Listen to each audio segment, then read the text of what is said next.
嗨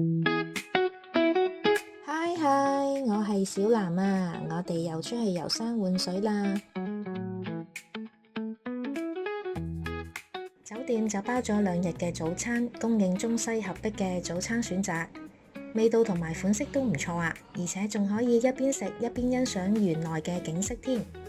除咗有炒麵、餃子、雞蛋、蘋果，仲有色彩繽紛嘅糕點，仲有呢個豬仔包添啊！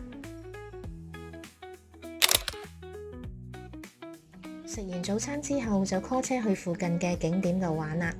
呢度叫做天下糧倉，佢建於20世紀70年代，由5座巨大嘅圓柱形倉組成㗎，係當時開平塘口鎮同埋周邊村落嘅人民用嚟儲存稻穀嘅糧倉嚟嘅。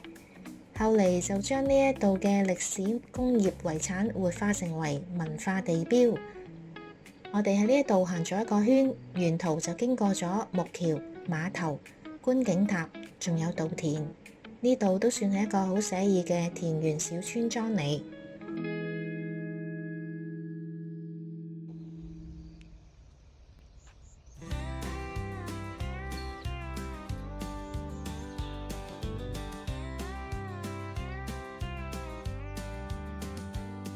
The sunrise kissed my dashboard bright. Cornfields waving in morning's light. Truck packed tight, ready to roam.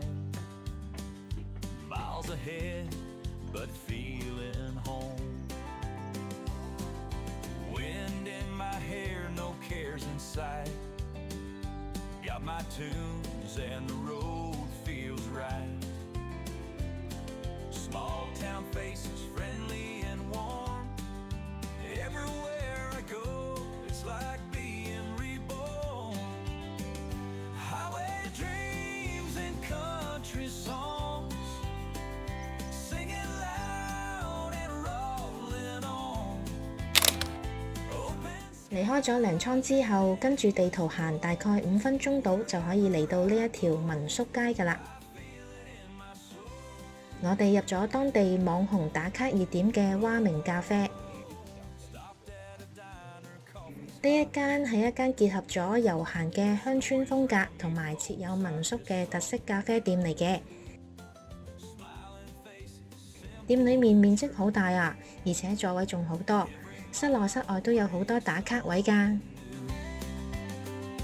Over bridges and down dirt lanes, mountains rising, breaking the plains.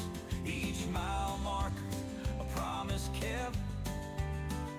In my heart, these memories slept. 離開蛙鳴咖啡，又跟住地圖行20分鐘到，就可以嚟到塘口細圍廊道啦。呢一條係串連咗世界文化遺產傳統古村落同埋現代文創景觀嘅旅遊路徑。當中最有名嘅就係呢一條自力村啦。佢擁有風格各異嘅碉樓，包括咗希臘式、羅馬式、拜占庭式、巴洛克式等多種嘅西方建築風格，同埋融合咗嶺南鄉土特色嘅塔樓，真係充滿文化氣息嘅旅行體驗啊！今次我哋適逢最理想嘅季節嚟到呢一度，冇猛烈嘅太陽，又冇蚊蟲嘅滋擾，亦都唔係太多遊客擠擁嘅時候嚟，真係超正啊！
咗黃昏時段，我哋就 call 車去到市中心嘅商場，叫做東匯城，係開平市首個超大型嘅購物地點嚟。喺2014年5月1日就開幕啦。商場裏面呢，有唔少嘅品牌商店，都係以前喺深圳未見過㗎，好似 KTV 啦、東南亞特色嘅餐廳同埋兒童樂園。我哋就揀咗呢一間極具韓風嘅韓式燒烤啦。店裏面嘅裝修呢，猶如置身喺首爾同埋梨泰院嘅街頭嘅感覺。呢一度有好多任食嘅菜式都好豐富啊，有唔同嘅肉類，有薄切五花肉，有雪花肥牛、牛辣條、牛舌同埋多款前菜嘅小食。